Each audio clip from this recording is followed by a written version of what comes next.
Microsoft Teams and Zoom.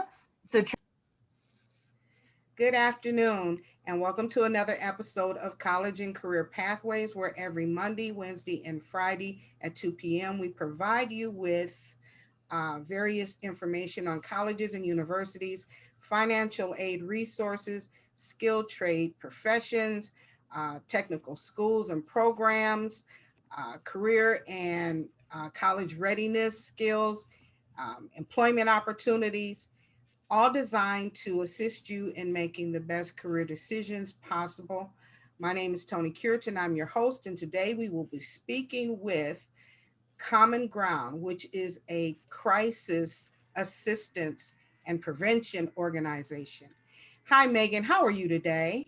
hi, I'm good. How are you, Toni? I am great. We're so glad to have you talk about all of the services that your organization provides. Mm-hmm. Okay. Yeah. You can go ahead and open your screen up and we can get started. Oh, it says host disabled participant screen sharing when I click on that.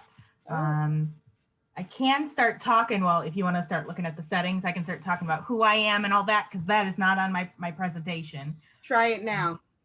Okay, let me try. There we go. See, real quick fix. Okay. Good Um, deal. oh, hold on, wait. Shoot. Let me pick just my, there we go. That. And then we should be seeing it as a presentation now, yes? Good deal. Okay, all right. So yes, I am Megan May Frack, and I am the Youth Empowerment Coordinator over at Common Ground. I specifically work in our runaway and homeless youth and family services area, and that is part of Common Ground that I feel like a lot of people aren't quite aware exists. So while we do have all of our crisis and mental health services over in Pontiac, the department that I specifically am from is located in Royal Oak in Oakland County. So part of my job, not all of it, but part of it is to come out and do presentations like this with staff or even youth from the community and talk to them about what our services are, how they could get to them. And they might even know someone that, isn't them that needs the help as well. So really quickly, I will just go over. These are kind of like our 4 core areas that we are focused on. And let me know if there's any questions or anything throughout, because I definitely can provide clarification or additional information if need be. So first off, we are here to provide safe and stable housing. Second off, increase positive connections. Third, improve well-being and resilience. And fourth, connect to education and employment. So kind of, it goes from the top down.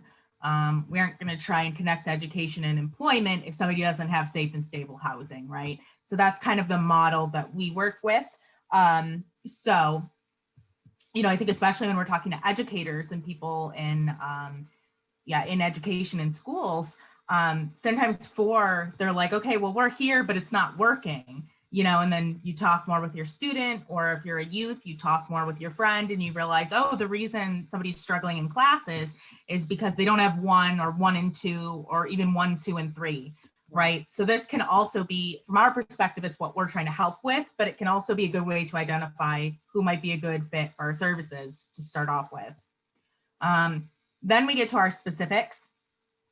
So if we have youth and family experiencing conflict in the family, the youth is at risk for or already running away or experiencing homelessness. So these top 3 up here. Though that's pretty much our bread and butter. The rest of this here we can definitely help with, and I'll get to in a second. But those top 3 are that's what we do, and we usually find that a youth who is at risk for or already running away or experiencing homelessness is likely experiencing that top one, right? Youth are not typically running away from home because everything is great there. I'm the staff liaison for our Youth Leadership Council, and I recently had one of the youth, I'll just use her words because it's her experience. She said, I wasn't just running away for fun or because I wanted to be free or anything like that. She was like, I was running away from something, right? And that usually is some kind of conflict in the family. So then all of this tends to lead to these down here, which is living in an unsafe environment, experiencing unhealthy, abusive, and or neglectful relationships, experiencing a mental health challenge, or having conflict in school with peers or teachers, or struggling heavily with classroom learning. So again, since I'm talking, right now with educators and youth who might be in school, this bottom one, if you're noticing it, it doesn't automatically mean that the youth is going to be a good fit for our services, because, who knows why this is happening. But if you start looking up the list and you're seeing this as a teacher or a school personnel, and you start kind of checking off the rest of these, or asking these questions as you build that rapport with that student or youth, then we may be a good fit for them. And if not, I always tell people I'll have our crisis line number near the end of the presentation, and that you can call us 24/7. If there are any services that you're sitting here wondering about that you thought had to do with Common Ground, that you're wondering, oh, why aren't we talking about that? What if I need a youth who is going to be in that service? The crisis line number is going to be where you can kind of connect and see what those are. So we'll get to that one later. Megan, yeah, a quick question. Sure. You were saying that youth don't just run away to run away. There's usually one of those factors, if not more than that, involved in it. So like you see on the news, or even like on TV shows, Law and Order SVU, there is no teenager running away to be with a boyfriend unless those other factors are present in their household. Right, because they probably have, let's go back to this slide. If you have safe and stable housing, positive connections, and you have strong resilience and well-being already, right, and you have all those connections, this is something, actually, we're coming in on Friday to do a presentation about human trafficking, which is kind of like what that boyfriend thing might look like, right?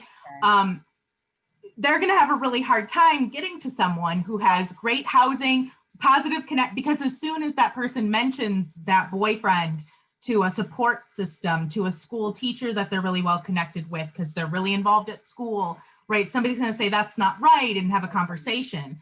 But when we see kids without these things, they're the ones who are really susceptible. Kids who are experiencing all this, they're susceptible to that kind of stuff.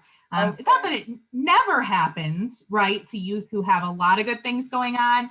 But again, I've worked at the sanctuary for about 3 years now, and I've never seen a youth come into us who didn't have some kind of family issue going on or something here, right?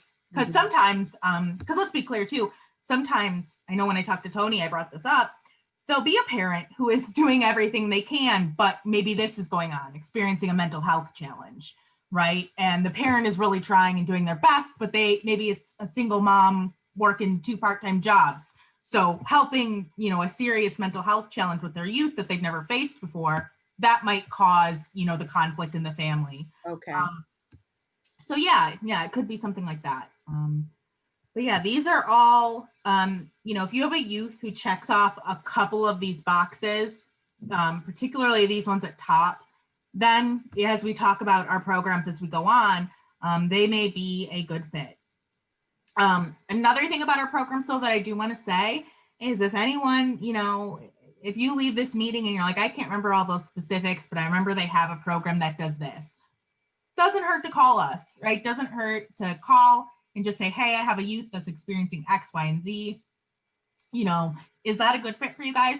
We might say no, but then we're not just going to hang up on you. We're going to say, but let's see, what else we can do. Or maybe we'll have you tag over to our crisis line where they might have more time to help with the resources.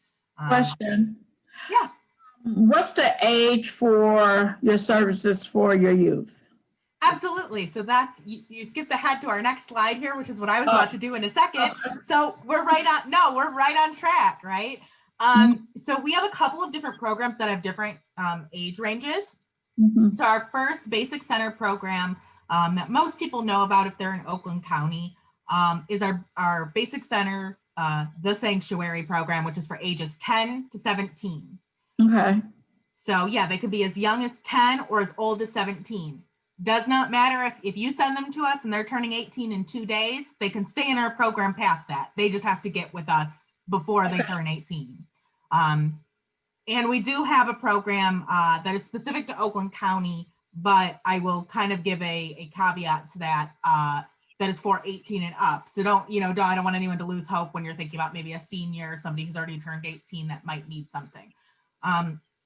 Because I know as we go through and talk about these programs, a lot of them are to cover up that gap that I think we all see of when a 16 or 17-year-old is going through this. And unfortunately, we get told, well, they're almost 18, right? Well, like, I don't know about you guys, but I've never met an 18-year-old who was 100% completely ready to live on their own, particularly when they didn't have a strong support system, family, right? It's not realistic. It's just not. Right. And so, yeah, we do try and cover that gap, and I will talk about that in a moment. But for our Basic Center program, this is a 21-day, 3-week program that is all about family reunification. So if we feel like the family unit is salvageable, so that means we're not seeing actual, like I said, serious abuse or neglect that might require a report to CPS, but we're seeing family conflict, family crisis that might be coming out of, as I said earlier, mental health challenge or living in an unsafe environment, right? Experiencing a lot of stress, having trouble in school, whatever that is. That is what this program is usually about working through. It says 10 beds on there, but I do want to be clear, we are operating at a lower threshold because of COVID for social distancing reasons. So that's just something to note. But when they're in this program, they're with us, especially right now, they're with us 24/7 because, not only are your guys' school virtual, most of the schools are virtual. When there was school in person, they were going to school, but, and that's something to note because I know you guys have kids from a lot of different counties. If anybody's ever worried about that, we especially right now have a really good handle on getting them hooked up to that virtual school. And no matter where it is, trying to communicate with, if it was you guys, if it was another school, whatever that is. And as long as they can get to us, there's only one program this isn't true for, and I'll note that one. As long as they can get to us, they're good to go. They do not have to be a resident of Oakland County, even though that's where we're located. We have, last I saw the data, 40% of our kids were from Wayne County. And that's totally fine. As long as they can come to us, they can be there. So yeah, when they're in this program, and you're going to see a lot of overlap with some of the other programs, we have trauma-focused therapy that can be individual, group, and family. Again, right now, especially and going forward, a lot of that is going to be virtual. So if we have a kid who comes over to us from, let's say, Washtenaw, they're from the Ypsilanti area, but they're able to get to us. But family is like, we can't come in once a week to do family counseling. It's too much gas. It's, too many miles on our car. That's okay, because we'll be doing that virtually anyway, right? We have expressive art therapy, coordinated case management, substance use prevention, life skills groups, aftercare and follow-up services, and we have a parent support guide. So that is a parent who is with the in our building and has been through. I'm not going to say too much of her personal story, but has been a parent to a youth who, was someone who qualified for our services. So that's kind of someone, if the parent is sitting there like, what about me? I need someone to talk to. I'm going through a hard time too. We make sure not to leave that person kind of in the lurch, right? Because they need that support as well. So going forward, we also have our Step Forward program. It's an 18-month transitional living program, youth ages 16 to 17. This one is really aimed at, like I said before, covering that gap. That's why it's only for 16 and 17-year-olds, where I know a lot of people outside of our fields would think, well, couldn't they just go to foster care? But we all kind of know the reality that a lot of times when you make that referral to foster care, because they're so overworked and overloaded, they're like, well, they're almost 18. We had that discussion, but this program is aimed at trying to help cover that gap. So they literally live with us in the building. Basic Center program, they stay with us for 3 weeks. It's the same building, but these youth live there for 18 months, up to. So that's another thing to note. If you ever had a youth that you were referring to this program, none of these programs are lockdown programs. None of these programs are things that you can be forced into. A judge could never tell someone they have to be in any of our programs. That's not how any of those operate. You certainly can refer someone to and strongly suggest that it might be helpful, right? But if the youth and the parent or guardian isn't on board, then they can't be in the program. Now, I will say, because I know sometimes people deflate a little at that because, oh man, more often than not, what we see is youth wants to be in the program, but parent or guardian says no, right? That's usually the problem we see. I'd say, 75% of the time, they're both like, yeah, get them in there because we need help. The other 25%, the parent is the one resisting. The thing to remember with that is, if you have a youth who is like, well, I'm going to run. They're like, then I don't care. My parent doesn't want me to be in this program. I have nowhere else to go. I'm going to run. They can still come to us. They can still come to our door and we'll open it and they can stay with us I say 24 hours and I always get corrected that it's 23 hours and 59 minutes, but same thing. They can stay with us for basically an entire calendar day. And then we will try and contact parents, see what's going on, talk to the youth. And, obviously if they're saying, well, I'm running away because there's abuse, there's neglect, then, they're in a safe space with us and we're going to do everything that we can as professionals, right, to figure out how we can help them from there. So yeah, if you have a youth who is just like, well, I have nowhere else to go, they can always come to us. And if you have a youth in another area other than Oakland County, call up just Google your local runaway and homeless youth program, call them up. I can't guarantee they'll do the same, but again, I've yet to see a program like ours that wouldn't do that, because that's what we're all about, right? Is trying to help as much as we can. Another thing I'll say about a step forward really quickly is that a lot of the youth who are in this program, I don't have necessarily data on this, but every youth that I've seen go through this program has done just awesome afterwards, right? Because these are youth who their family situation is deteriorating. It might have even already collapsed. They don't have any of that stuff we talked about before. They don't have many positive connections. They don't have a support system. They don't have connections to education or employment. But we, through the case management, we have expectations for them that are realistic, but still hold them to a standard. That's how I always think of it. We don't, just let them sit around and do nothing all day just because they're, they came from somewhere that they were struggling with. Might give them some transition time, but then we're still like, hey, let's see, is there somewhere you can apply to? Is there, if they've already graduated high school, we've had 17-year-olds before who have already got out of high school, they've gotten their GED. Well, what about applying to OCC, a community college around here, something like that. So we really work with them to set, goals, because we know that they're smart. We know that they can make it. They're resilient, right? A lot of the youth I've seen in this program have really just seen amazing growth. So after that is our graduated apartment program. I am going to go through the information here because I know that you guys do have youth from Oakland County, or might have someone who's relocating to Oakland County, something like that. So this definitely can be a referral for youth like that. Now, the only thing is, this is our only program that is tied to what county you are in.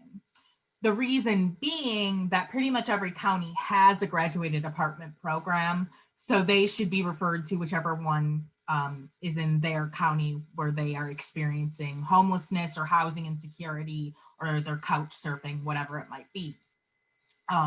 So do you have a list of names for those programs, Megan? I could send you a email after this, because I do not have it all memorized, but I can definitely send you that information afterwards. Yes, because I know you guys have many counties that you work with, right?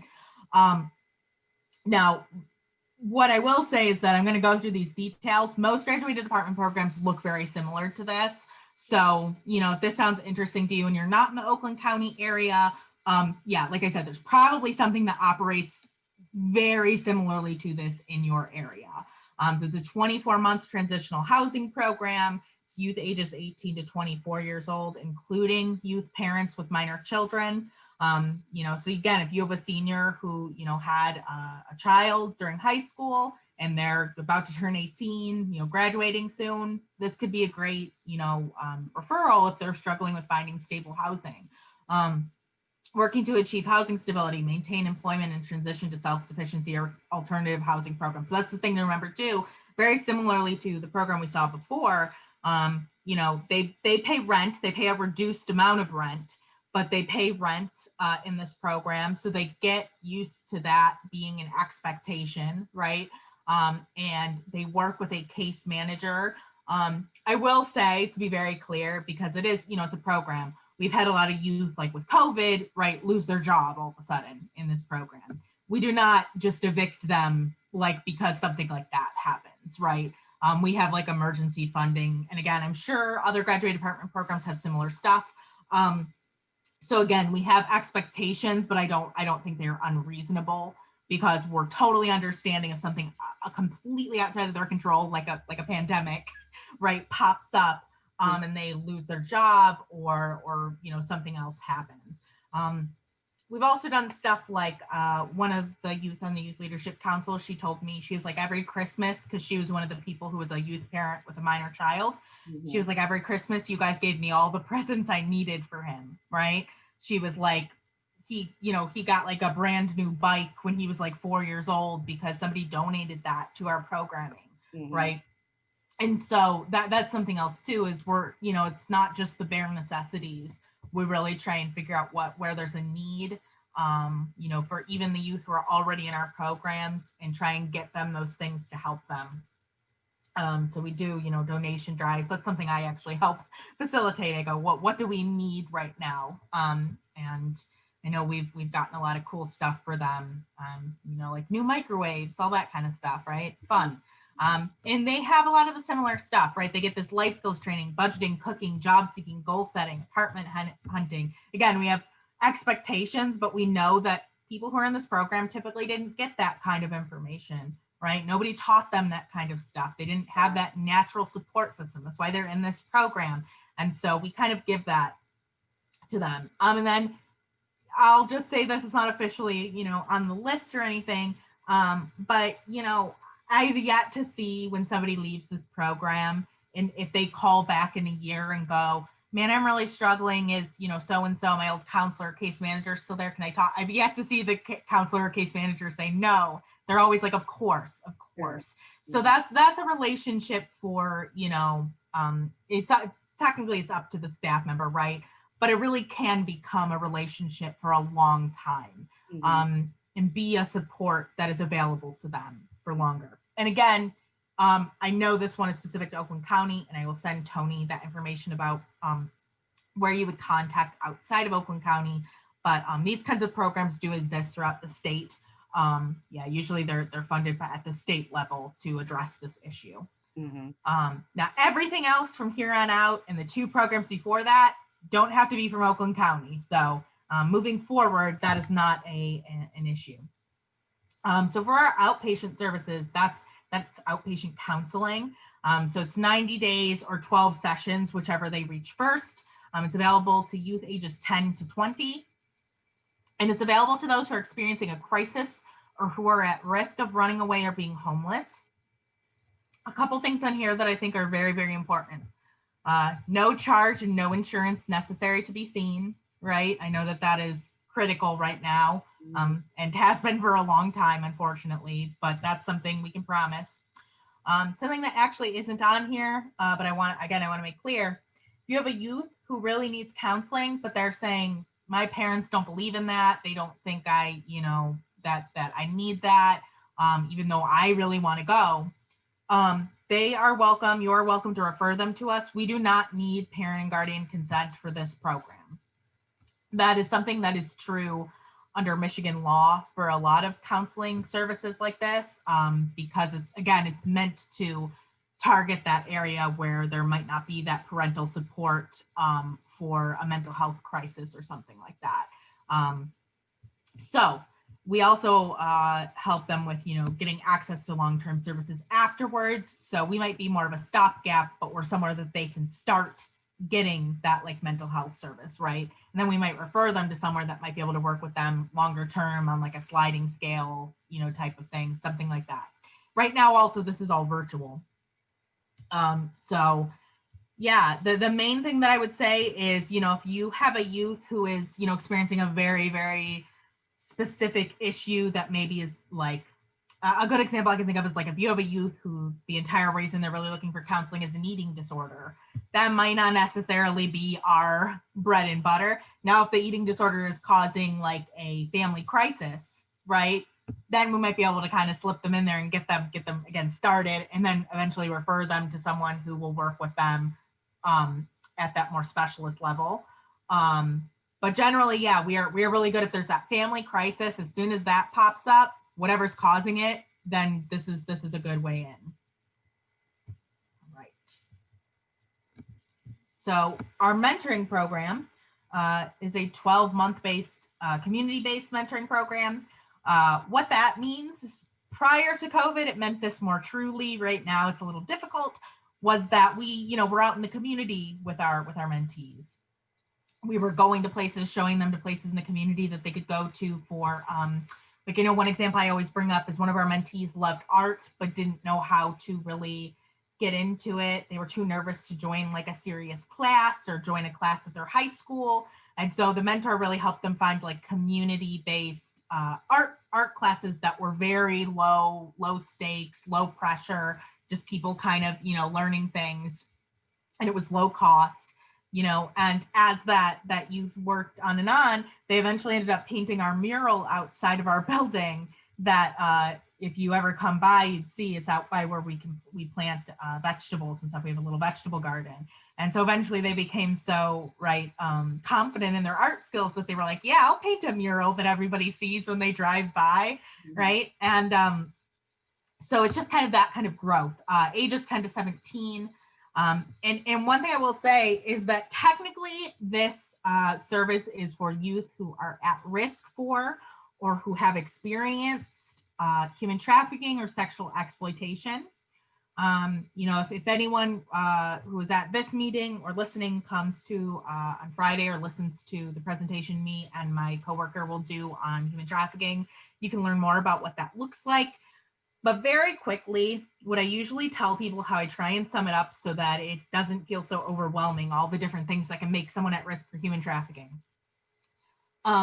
If somebody is at risk for really anything, they're probably also at risk for human trafficking.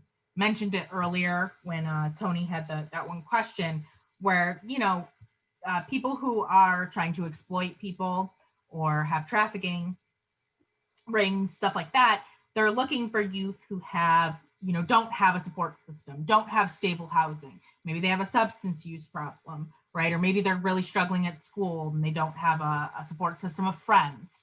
They feel isolated from their community. Anything that you can think of, those are all risks that we know of for many, many other things, right? So if somebody's at risk for something else, they're probably also at risk for human trafficking is the quickest way I can put it. Otherwise, it's an hour-long talk and training, right? But also the other thing to remember is if you're looking at this and thinking of someone and going, but I don't know if they're technically at risk for human trafficking, you can always reach out to this email address at the bottom and just say, hey, I'm a teacher, I'm a staff member from this school, and I, think I have someone. Can I talk or mention, or can I fill out the referral form? And you can always do that and just see, right? Mm-hmm. So yeah, we also offer transportation for that one. And I will be clear with this one too. There is a bit of a caveat that we can't usually get to someone who's more than an hour away from Royal Oak. Now that doesn't mean, because Royal Oak is right by Detroit. Where we're located, it's like a 10-minute drive from Detroit. So we have youth in this program from Detroit. We have youth in this program from over in Macomb County, so it really isn't what county you're in. It's not limited to that. It's more limited in terms of distance. Okay. But you could always reach out. And if we're saying, okay, we're not gonna be able to make it over there because it's too far of a drive, we still might be able to connect you to another resource we know of in your area that does similar work, right? So never hesitate to reach out, because to me, it never hurts to try and make that connection and see, right?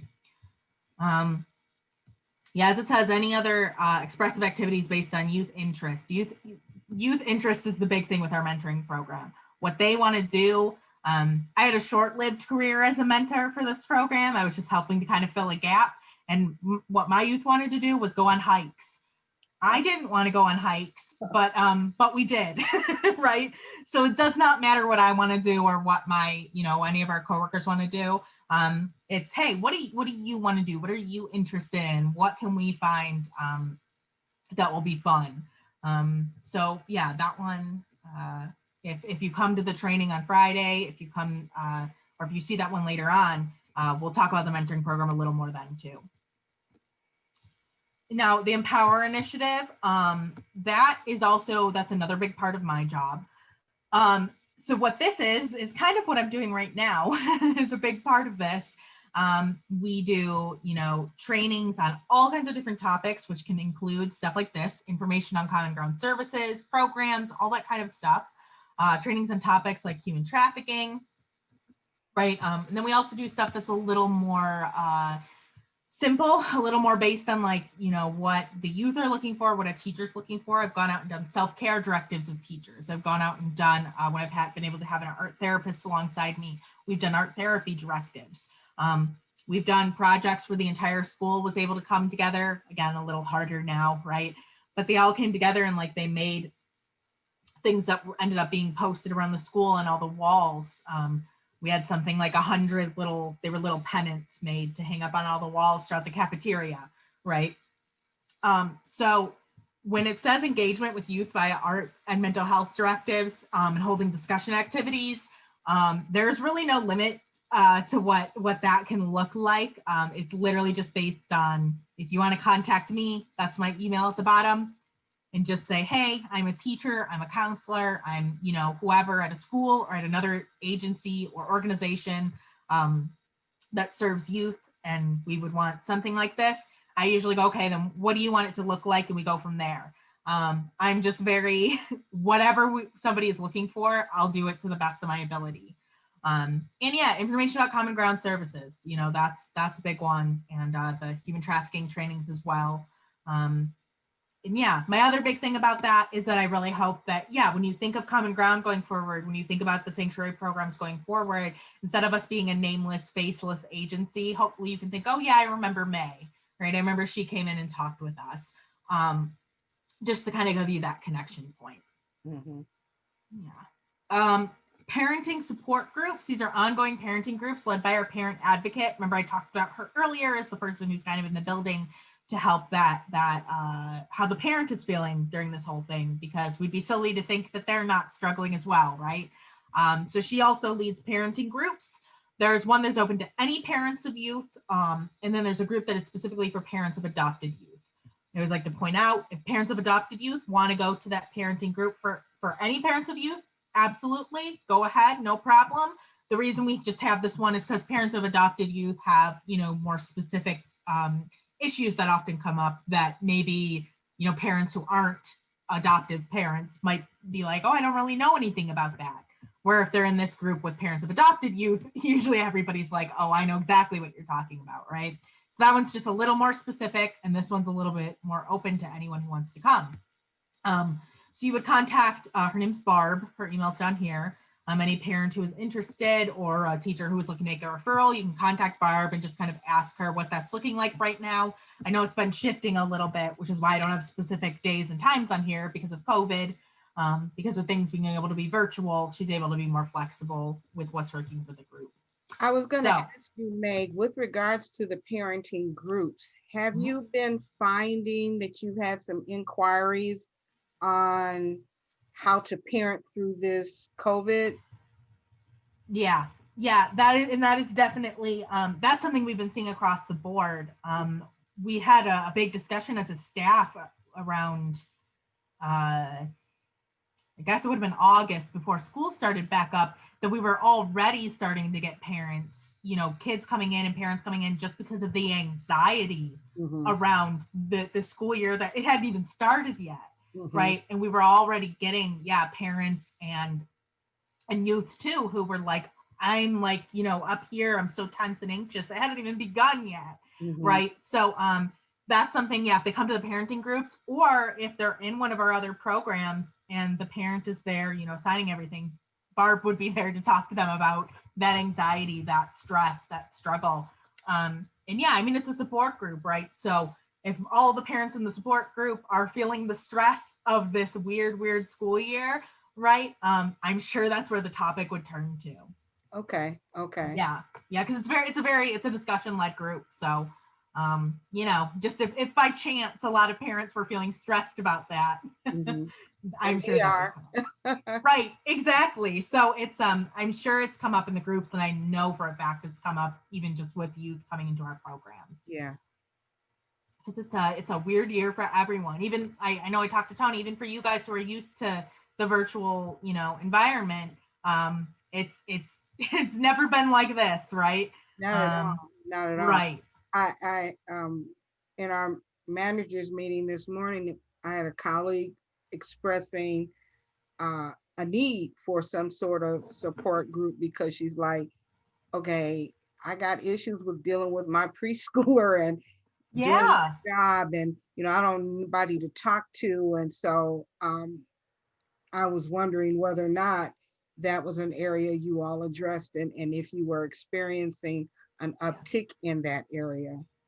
Yes, absolutely. It's honestly, you know, there's a lot of reasons for it, but recently we've been, you know, just full. We constantly have, if somebody is not in one of our beds, somebody is waiting to get in. They're about to come in. Oh, wow. And yeah, that was part of the discussion we had of like, that's a bit odd. But then we kind of realized it's not odd because everybody, for once, right, is stuck at home together. And so tensions, crisis, it's all rising and it's impossible to ignore, right? Yeah. We don't have the classic situation of, the example I always use is when I was a teenager, I was always like, I'm going to go to the mall with my friends. Yeah. Well, now you can't do that, right? Yeah. Or, you know, you're not supposed to. Yeah. And so everybody's stuck under the same roof. And then you add on top of that a parent who is probably working at the same time that they're trying to help manage the school career of their youth. Right. And it's all-time high tension and stress. So certainly, I think, you know, and if you referred some parents who that's what their issue is to Barb, and they go to this group and that's what they want to talk about, that's what the group will talk about. You know what I mean? So, yeah, I don't know for sure, but I would be shocked if that topic hasn't been, you know, the talk of that group kind of thing. Mhm. Yeah. But yeah, so definitely reach out to Barb if that's something anyone's interested in making referrals to or joining. Yeah, and really quickly, I just have this up here. It's just a quick slide that, you know, gives you a breakdown of why you would refer someone to any of our programs. And I'll send this to Toni afterwards to send you to people. Did I already send you this presentation? You did. Okay. Well, this slide is just helpful because, you know, if you're looking at this and you're like, oh God, I can't even remember which, you know, thing I wanted to refer to. What are all these things? This slide is a really quick guide to why would I refer to any of these programs. And so I won't go through it because it basically just condenses each slide to a quick sentence of why you would refer. But yeah, I just made that slide to kind of do that. And then finally, I added this slide. It does not need to be on there permanently because you can see this is a panel that our Youth Leadership Council is having on December 10th. I am the staff liaison for our Youth Leadership Council. So I'm, you know, the adult in the room for that, while the rest of it is youth led. I just kind of am the adult who makes things happen. So our panel on youth homelessness in Southeast Michigan is December 10th from 5 to 6 p.m. The reason we say Southeast Michigan, even though we're in Oakland County, is because multiple of our members are not from Oakland County, because again, our services are not only for Oakland County. So we have youth who have experienced homelessness in Detroit, in Oakland County, and in, I believe, Macomb County as well. So they're going to be talking about their experiences, answering questions. I kind of know what questions are going to be asked. The youth came up with them. It's completely, you know, they decided on all of that. Mhm. But just, you know, kind of as a sneak preview, I think this panel will be really good, not only for adults, but also for any youth that might be interested in coming, because we have a question in particular that is aimed at, you know, any youth who might be experiencing this or who might know someone who's experiencing this. Mhm. Because one thing that we're really going to talk about in that group and or on that panel, and that we discuss often on the council, is that youth homelessness does not look how the majority of people think it looks. We usually, just when we think of homelessness in general, think of someone who's literally sleeping on the streets, right? And certainly that does happen. But Yeah. especially with youth homelessness, we see a lot, an uptick and more of a rise with couch surfing type homelessness. A lack of stable or secure housing is more common, because usually people are open to opening their door or letting their couch be used by a young person for a while. I mean, not forever, and that's where the problem comes in, but for a while. So a lot of times we're seeing, you know, if you just ask the question of, are you homeless? Many youth who are experiencing youth homelessness say no, because they don't realize that they're lacking that stable housing that still Right. technically under law makes them someone who is homeless. Right. And that's something that our group identified, and that they want to talk about. So for more information on kind of their experiences, the URL is on here. I sent Toni the panel flyer, but if anybody has any questions or wants that flyer sent to them directly, my email is here again. And that's the URL where you can register for the panel itself. It'll take you to a Google form that you can fill out, and it'll be via Zoom. So, if there's any questions that you have, we'll also have a Q&A session there, and it'll be youth and myself answering those questions. So with that said, does anyone have any questions for me on this presentation? Locke, you got questions? I thought it was very, very interesting to know the age, because at my daughter's dance studio, there's a lot of youth that still having some anxiety about this virtual everything. Yeah. So that's why I was asking you about the different ages, and I see they can just call in. It's not, they don't have to actually go to stay. They can call in to get the counseling or sit in at some of your out. Right. And I also want to, I don't know why it wasn't on there. I told you guys it would be. So I just realized, let me pop that up, because this is another thing that someone of any age could reach out to, which is our crisis line. So there's that number here. It's kind of tiny, but it's 1-800-231-1127. They can call or text that number. They can also go to this website, which is, as it says up here, commongroundhelps.org. And they can chat. So if they want to do that, I know a lot of the younger people prefer that, especially because I've even had older people come for this reason, because they don't want anyone to hear what they're saying, right? They don't want, if it's a domestic violence situation, or if they're just embarrassed, it's easier to type it out, and that's totally fine, right? But that's something else they could reach out to. I worked on the crisis line, and I started as a volunteer on the crisis line. So I was on there for a couple years, and we had people as young as, 7, 8, 9 reaching out, and they were having crises. And I know sometimes when I say that, people are like, oh my God, I can't believe that, that's awful. But I try and look at it the other way, which I'm like, but they knew about us, right? They knew that there was somewhere they could reach out to. Wow. Which was really cool in a way, that like that young of a person was like, I'm having a hard time, but if I call this number, maybe someone can help. Wow. Right. And so, I try and look at it that way, because otherwise it does feel a bit sad. But this is totally free. They can call at 1 a.m, on Saturday night, or they can chat or text with us if they don't want anyone to hear them. And that can always be their way in. If they're like, I don't know if I fit for that program, or you're thinking, I don't know if they fit for that program, Right. They can always call this number and see, and start off somewhere, right? It's a good doorway in. So if you're talking about someone who is literally just experiencing anxiety, right? They're like, oh my God, my anxiety is so high. So I worked for 40 hours a week on our chat line for a while, right? And I would say actually the number one thing that young people were coming into chat about was their anxiety related to school. And this was pre-COVID. Mhm. But they felt so much pressure and so much anxiety related to whether they were in college and, you know, getting that degree and getting a job afterwards, or they were in high school and they just didn't know if they could even make it to the next semester.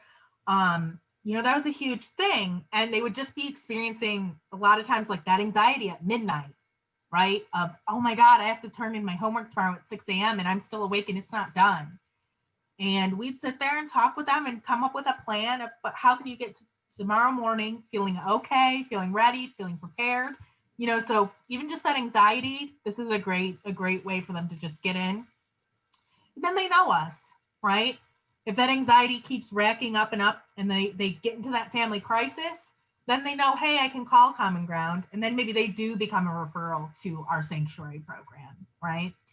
And the other thing I will say about this is that technically this is for Oakland County. I worked 40 hours a week, picking up the phone, taking chats. The only reason I ever had a bit of trouble with somebody being outside of Oakland County was just that I was a little less familiar with the resources outside of there, right? That's it. So if anybody tries to tell you, oh, they need to call, because unfortunately, and this is by no means their fault, the funding for a lot of other crisis centers has gone down in other areas. And so they're having trouble picking up the phone because they don't have enough people. And that's not by any means their fault. It's an unfortunate symptom of, you know, other things that are going on. But we have a pretty big staff. We have a pretty big pool of volunteers.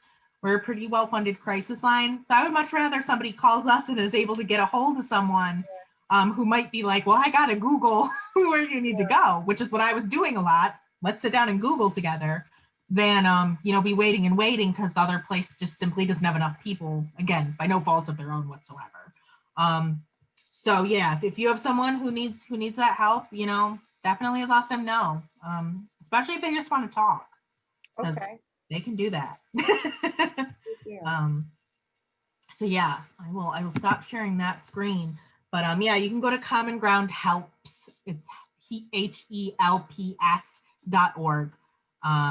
and get that information anytime. It also has all of the information about our RHY programs that I went over before. So again, if you have someone who's just looking for, I don't want to look at a whole PowerPoint, I just want to look at this, they can go to that website and they can find that too. Also, if you have youth who are looking for, this is another thing that I always try and mention at school stuff. If you have youth who are going to be like, they're like 17 real big go-getters, or they're going to be 18 soon looking for volunteer opportunities, our crisis line is a volunteer opportunity for people in Oakland County. And since, you know, I can't make a guarantee on this, but I know a lot of our crisis line stuff is going virtual. I don't know how much they might be open to other places. Don't quote me on that. But you know, because a lot of that stuff is going to be from home going forward. So we'll see. But yeah, that's a volunteer opportunity. And again, I'm sure like when you look at like Wayne County's crisis line or Washtenaw County's crisis line, you know, if they have volunteer type services as well, I'm sure they're great environments, because it's I know when I applied for my program at college, they were like, you were on a crisis line. They loved that, you know, so they felt like they could trust me to do something big. And the truth is, you know, a lot of our kids can do that work. They can. Sure. They're resilient. They're strong. They know their communities, right? So just something to think about in that realm as well. And yeah. Oh, another thing too that I guess I'll mention, since we have like 10 more minutes, is I've also had a lot of youth who are like, you know, the leaders of clubs or parts of clubs reach out to me directly, asking for like, hey, can we work together? I love that. Oh, wow. So again, if you have any go-getter kids who are like, I'm part of, you know, I had one youth reach out who's part of like a key club at her high school. I was like, could you come out and talk to our key club? I'm doing that on Wednesday. Okay. No teachers, no counselors involved. It was totally like her just communicating with me back and forth. And, you know, she was the one who set up all that, you know, and it was really cool. So yeah, if you have any youth who are, when you're looking at that Empower initiative slide, you know, are interested in me coming in and talking to a group of youth or a classroom or you know, whatever it is, you know, I'm totally open to communicating with them. And, you know, as long as I know where they're from and what club they're from, why not, right? So, Good deal, Megan. That's pretty awesome. Yeah, I as I told Tony last time we talked, I love youth led, I love youth driven stuff. So, you know, it's my job as youth empowerment coordinator. So you can tell what I'm about. But yeah, so is there any more questions? If not, that's fine. Deborah, you have any more questions? No, I think she answered everything. It was very, very interesting. Awesome. And if anybody is watching this, because I know you're recording it, if anybody's watching it later on, my email was on, you know, the slides. And you would be more than welcome to email me or reach out to the crisis line with any kind of questions, because technically it's our crisis and resource line, right? So we do have professionals, teachers and all that who reach out and they're like, I'm okay, but I need a resource. Totally fine too. So you can always reach out to me after the fact and get the ball rolling whenever that is. So, all right, good deal. Yeah. It was an excellent presentation, Megan. We learned Yes. a great deal about Common Ground. I'm happy to see that they are not just there for crisis situations, but they're also there for prevention as well as volunteer so that you can mentor someone else in the admin. You know, Absolutely. And that's something else, because I noticed that, you know, this is the career pathway, you know, kind of thing. But like, that's another thing too, is I know when I was a teenager, I didn't really know where you could do this type of work, right? I didn't really know where you could help people or work with young people or work, you know, at a nonprofit. And we're an example of one that's in, you know, the community. Because really, even though we're based in Oakland County, if you search for a crisis center in your county or a shelter in your county, a runaway and homeless youth shelter in your county, there probably will be one that pops up, right? So yeah, if it's even just something that people are like, well, you know, Common Ground sounds interesting, but I'm over here. You know, you can always try and find your common ground in your area, because we're a resource that most counties have something similar to us. good deal, good deal. All right, well, thank you again, Megan, and thank you for everyone that joined. I am certain that this has been some very helpful information that Awesome. if it doesn't assist you in a crisis situation, it can be there for you as just, you know, something to help you through some anxiety or allow you to assist someone else. Yes. And so we thank you for your time and we look forward to seeing you on Friday for the human trafficking presentation. Absolutely. All Thank you for right. having me. I really appreciate it. Thank you, everybody. Have a great day. Bye. Bye now.